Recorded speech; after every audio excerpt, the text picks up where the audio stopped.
All right, y'all, here we are. Full summer garden tour 2025. A year ago, I was here in the garden doing a photo shoot with Better Homes and Gardens magazine. They came out and shot all the sections of the garden. And right now, 1 year later, that issue is out, 11 pages in Better Homes and Gardens.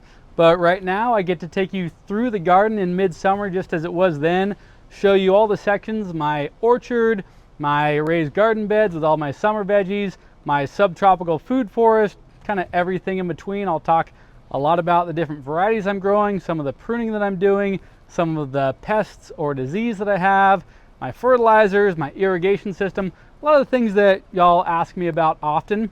I'll cover those in a little bit of detail in this video and really just take you through in one full solid shot of the entire garden. So let's check it out.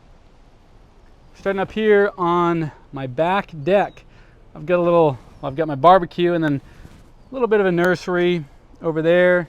We've got the fire pit area, the mow-free grass, the orchard with the bocce ball court. Over here, here's something I haven't really shown before.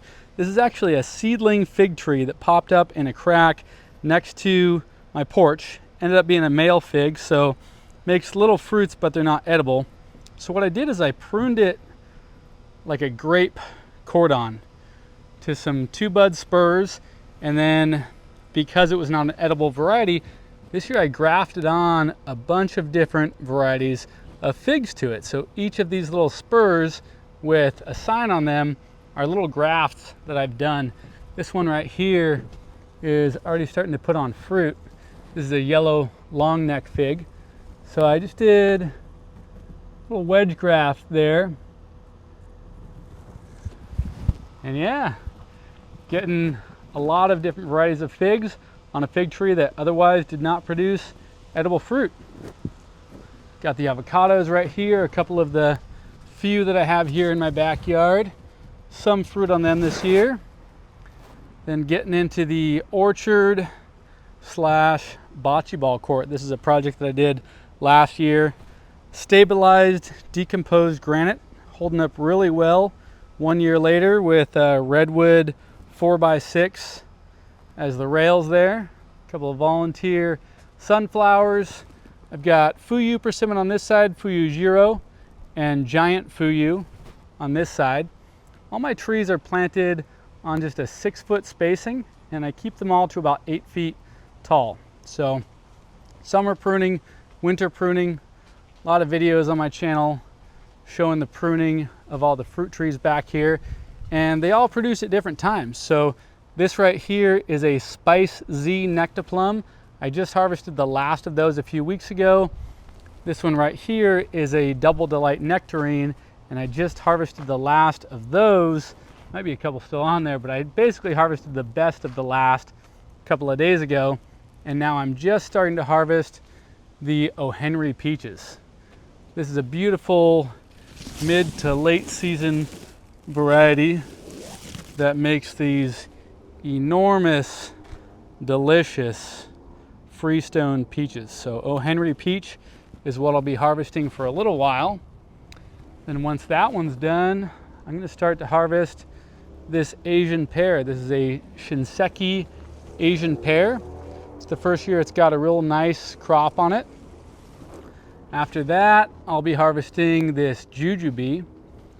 It's a Lee jujube, but this year I grafted on 4 new varieties to it. So it will still have a lot of Lee, but now it's going to have a lot more on it. You can see one of the graft unions right there, and the cool thing about jujube, they grow on first year wood and they start producing really early. So even the grafts that I have on here are all starting to produce fruit. So we'll get to taste that very, very soon. Same with the fig trees here. So I've got a panache fig, tiger stripe fig, one of my favorite varieties. These beautiful yellow and green striped figs on the inside, bright red, tastes like raspberry jam. And on this tree also, I've grafted on about 8 different varieties of figs. So cool thing about figs is there are thousands of varieties around the world. You can see one of the graft unions right there. Thousands of varieties of figs. So no shortage on what you can grow. A lot of different flavors. If you've only ever had the mission fig and you don't like it, look for a new one. Here's another fig tree right here. This is a blackjack fig. I think this is the first one of the season right here. Beautiful red fig. It does taste a lot like a mission fig, but to me it has more berry flavors. And again, on this one, I just grafted on about 8 new varieties to it. You can see this one right here kind of has some cool color to the stems, some red color to them. So lots of new varieties there. Basically, I'm running out of space in my garden, so the only way to add new varieties now is to graft new ones onto it. Here's my pink lady apple. Beautiful tree, loaded with fruit. This is a variety of apple that here in California is self-pollinating, so it doesn't need a pollinator like a lot of the varieties do, but I did graft on one branch of Fuji to it, just for fun. That one hasn't flowered yet though. Then we get into the vegetable garden. Yeah, lots and lots of tomatoes. So this year I'm using the Florida weave system, which is a trellis system that I've used a lot in the past. Definitely one of my favorites. It's just simple and effective. A couple of posts here on the ends, string along, and just kind of holds them upright. A lot of people ask me about pruning my tomatoes. I don't do a ton of sucker pruning, especially with this system, because you don't really need to. But I will do a little bit of sucker pruning early on just so they don't get too crazy. And then I try to trim up a lot of the bottom, but I don't want to expose too much of the fruit to sun because of sun scald. Right here, because the other vegetation that I have on the west side, it does have some afternoon shade, so I don't have to worry too much about sun scald on these. We've got Favorita, we've got some bumblebee tomatoes. So this one here is a purple bumblebee, sunrise bumblebee, midnight Roma in here, a cool purple variety of Roma tomatoes. Those things just absolutely loaded. On this side I've got the larger tomatoes. Some people asked about companion planting. I do a little bit, but I've got basil right here in between. They're always a nice companion plant for the tomatoes. It's beneficial, but it also obviously pairs well for the flavor. Look at all those tomatoes in there. Here's one thing I do so this is the south side, so this gets a ton of sun. I try not to over prune these leaves because they do need to shade the fruit so it doesn't get sun scald. But if I do over prune, or if there's not a leaf in the right spot, I'll take a leaf from one of the squash plants and I'll put it over the fruit so it doesn't get any sun scald. You can see right here, this tomato right here, being here on the south side, would have awful sun scald in it if I didn't put that on there. There's one right here that I forgot to put a leaf on, or it blew off or something. I'll show you exactly what I mean. So yeah, that's not great. I can still eat it because it's in my garden. If that was for market, there's no way you could eat a tomato like that. But yeah, I trellis these tomatoes the same way. So these ones right here are called Harvest Moon. Beautiful orange tomato. Then we've got Carbon right here. Carbon is a nice pink purple tomato. Very prolific. Some Cherokee Purple down here and some New Girl. This side of the tomato garden gets a little bit less sun, and New Girl is very resilient and tolerant of situations like that. So that's why I kind of tucked it over here. Kept the Harvest Moon out on this side. And then my favorite tomato I put in the prime spot. That's this one right here. This one is Striped German. Lots and lots of fruit on this plant right here. Beautiful, massive, delicious tomatoes. Striped German. These things grow up to 3 pounds. And then right behind them, these are the Italian red pear. So nice large pear-shaped tomato. Really good for fresh eating, but also really nice canning tomato. We're getting to the tomatillos right here, the Queen of Malinalco. If you've seen any of my summer garden videos, you know about Queen of Malinalco.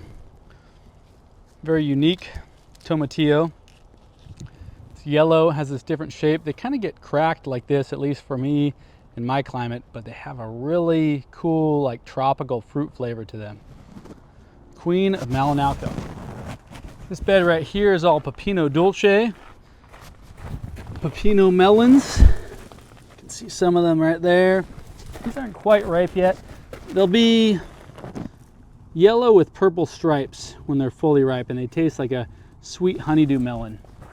But they grow like an annual here. This bed's been full of them for a couple years now. Let's look at the irrigation system. Here's an empty bed right here. Irrigation started to go off, but I had to turn it off because I want to harvest some tomatoes, and I like to let the soil dry out. So I water this vegetable garden once every 3 to 4 days in summer. And this is the system that I use. So essentially, to each bed, I've got a riser with a shutoff. Goes to this line right here, and then off of this line, I've got this emitter line. Every 6 inches, it has a 0.5 gallon per hour emitter, and I space these every 6 inches along the bed. So the idea is that you're saturating all of the soil, doing a deep, infrequent irrigation. So I run this for about 90 minutes, up to 120 minutes, depending on the weather. Once every 3 to 4 days through summer, irrigate all the soil. That way it doesn't matter what you're planting in this bed, because you're always kind of filling them as much as you can, and you want all the roots to get water. So that's the system there. In the back, I've got big hedge, and then I've got some trellises here with a lot of different stuff. This one is mouse melons, Mexican sour gherkin. Makes these tiny little limey tasting cucumbers. Great little snacking cucumbers. They're like the cherry tomato of cucumbers. This bed right here is full of a bunch of different eggplant. So I like the slender Japanese eggplant for the most part, but I also like to make some baba ganoush with these bigger ones. So a few different varieties of eggplant in here. And this is a newer style of trellis system that I'm using this year that I'll show you with the peppers. Squash bed right here. A bunch of winter squash. So a little butternut squash, as well as delicata squash growing in this bed. My two favorites. Then we'll get into the peppers. I'll show you first this trellis system that I'm using for the peppers this year. I just kind of came up with this system. Essentially what it is I've got a single post right here on this end and on this end, and then string to do sort of a Florida weave initially. Then this upper post just has a straight line going back that the peppers can rest on.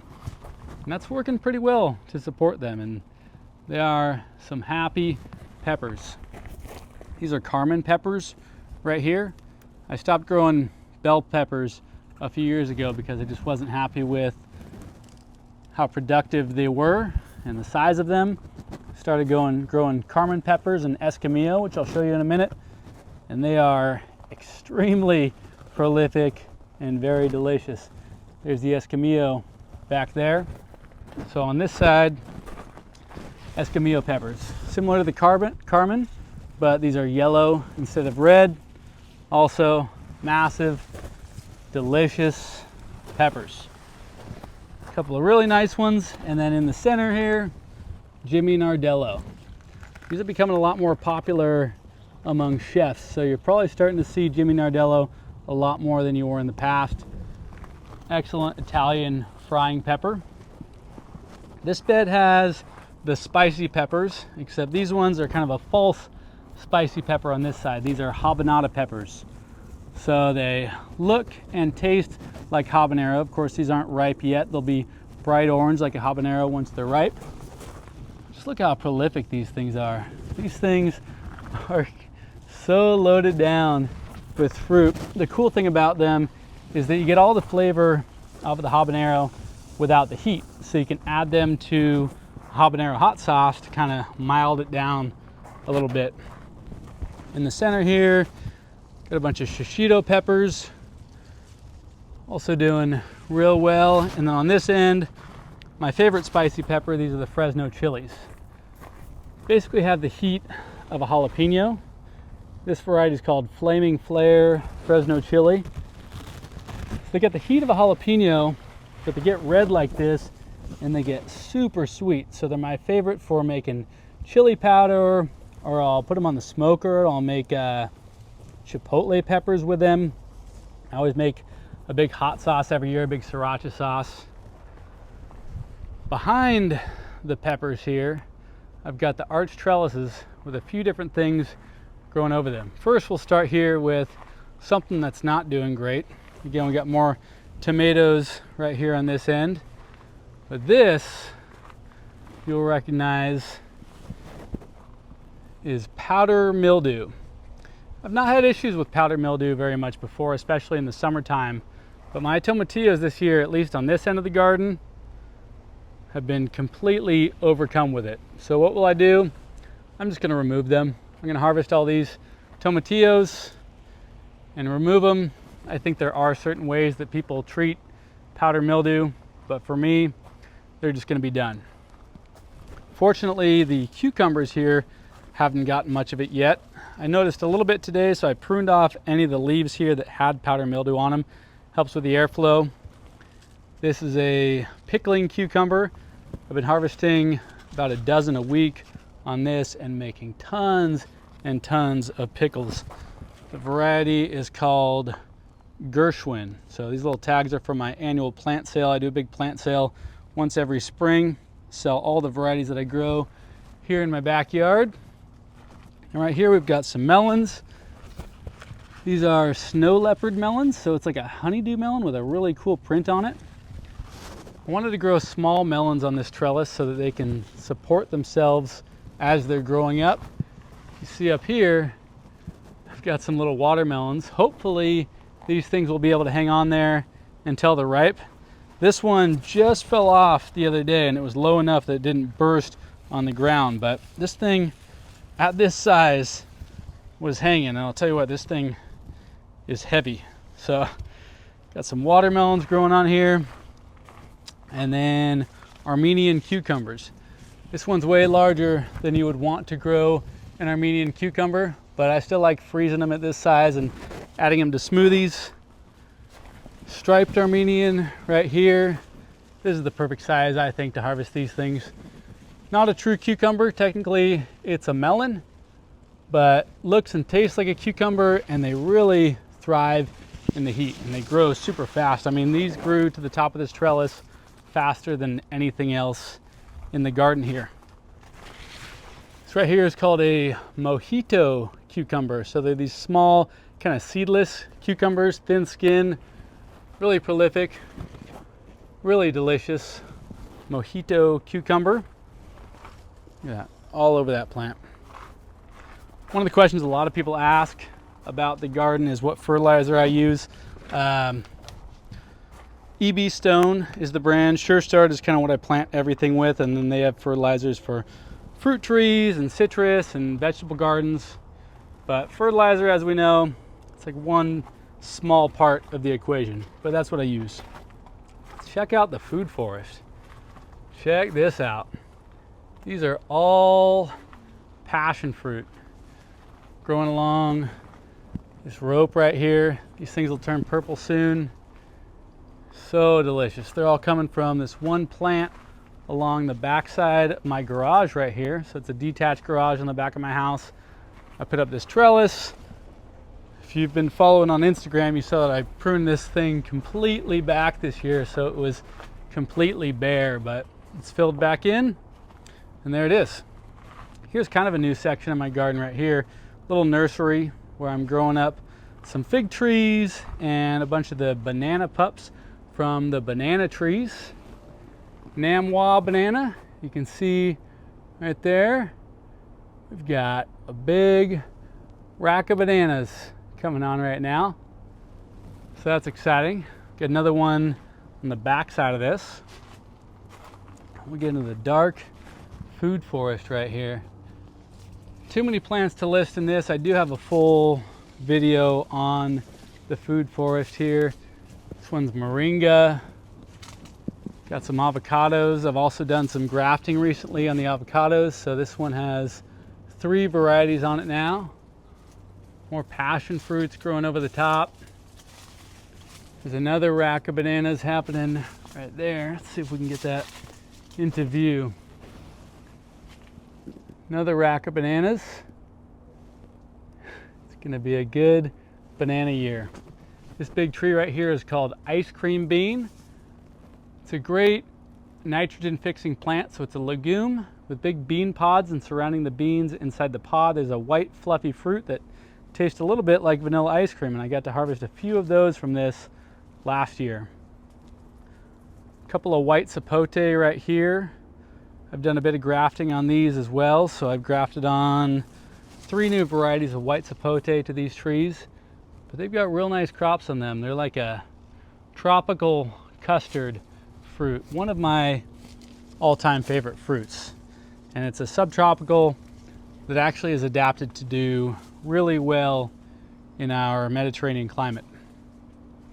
Same with this bocce papaya. This bocce papaya thrives here. It's a naturally occurring hybrid from high altitude in Ecuador. Makes all female flowers that are self-fruitful and seedless. Tastes nothing like any orange papaya you've ever had. Tastes a lot more like a kind of like a bland pineapple. So not the most delicious fruit, but if you do something with it, like make a sauce, or I like to make salad dressings with them, or shrubs, it can be pretty delicious. But the nice thing is that they're cold tolerant down to like the mid-20s. These things thrive here. Black sapote, chocolate sapote. This thing's flowered the last couple years. Still has some flowers on it right now. They're related to persimmon, but it has not set fruit for me quite yet. The stock tank pool, some people asked about this. It's where I cool off on the hot days when it's over 100 degrees here in Sacramento. I have a full video on how I built this stock tank pool if you are interested in that. Lychee right here. My favorite guavas to grow here are actually these lemon guavas. Lemon guavas are prolific and delicious. They survive really well through our winters and our summers here. The nice thing is that because the fruit's so small, it actually has time to ripen during our growing season, so they're extremely delicious. I grow other tropical guava varieties like this Ruby Supreme guava that are incredibly delicious, but the problem is it's a larger fruit and they tend to not really ripen until fall, so you don't get the full flavor because it's already cooled off and starting to rain a lot by then. More passion vines going over the top. Passion vines are an awesome fruit. They grow super fast, make an evergreen vine full of fruit, and this fruit will just fall on the ground. And it's not like a peach that falls on the ground and just goes bad. I'll just come out here in the winter time when they're usually ripe, like the citrus, and they'll just be littering the ground here. Purple fruit, really delicious. So passion vines are a great one. Mango trees right here.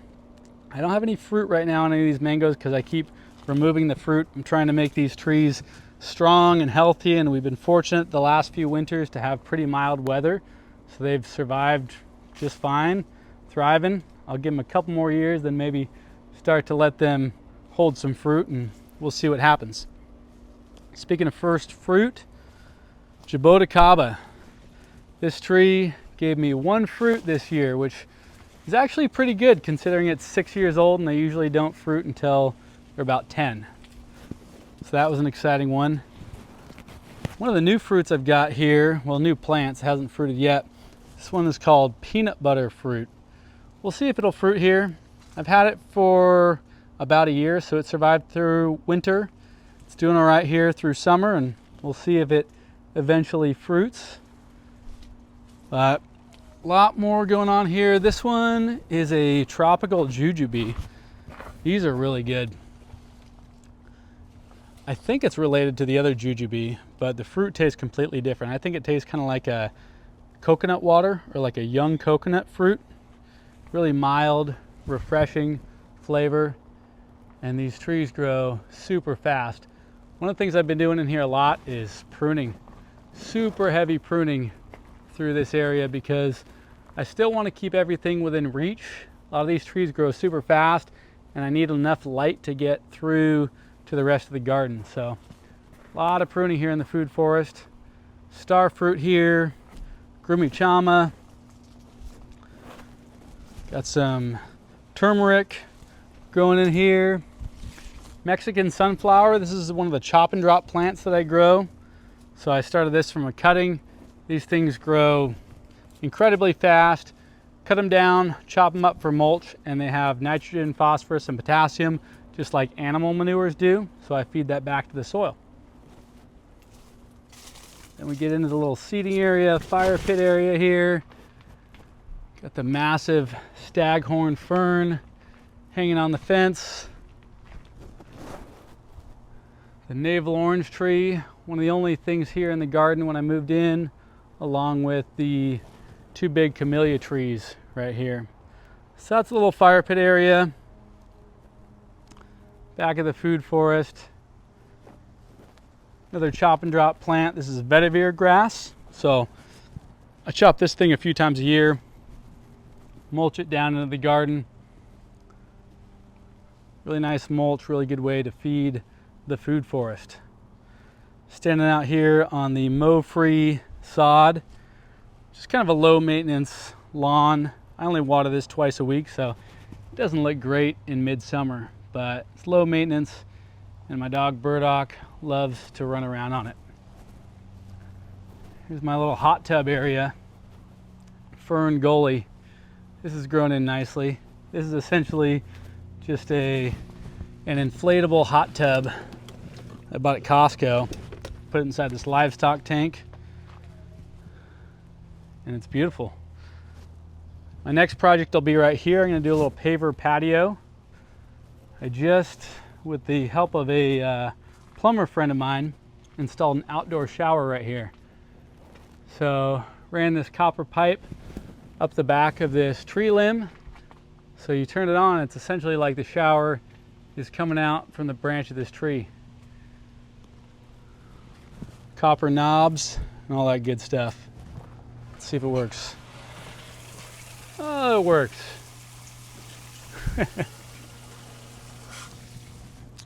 Here on the side of the house, I've got another little nursery, bunch of fig trees. I want to show you something kind of exciting for me. A lot of these plants are for upcoming plant sales. Right here, for the first time ever, I've got a mango. So I've had this plant for about 3 years now. It's in a pot, it's not in the ground, so it's not as exciting as if it was in the ground, but it did flower, set fruit. It seems like it's gonna ripen. So it's a Malika mango. Lemongrass, like I said, a bunch of stuff for upcoming plant sales.